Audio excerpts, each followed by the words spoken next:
Так, взялась какая-то добрая рыбина, слухайте. В сплаве взялась эта рыбина у меня.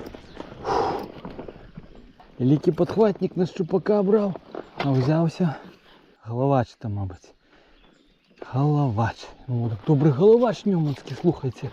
Взяв ньоманського доброго головача, глядите, такий товстенький. Бачите, толстий головач. О, уй.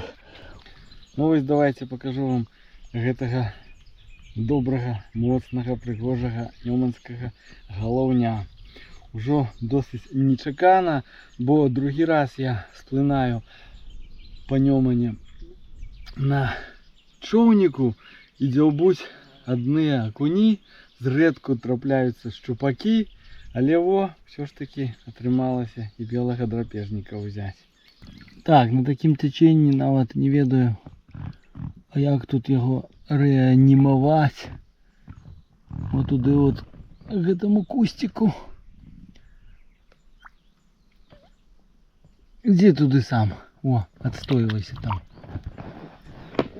Все, пришел, куда ему треба. Вот затишок туды он.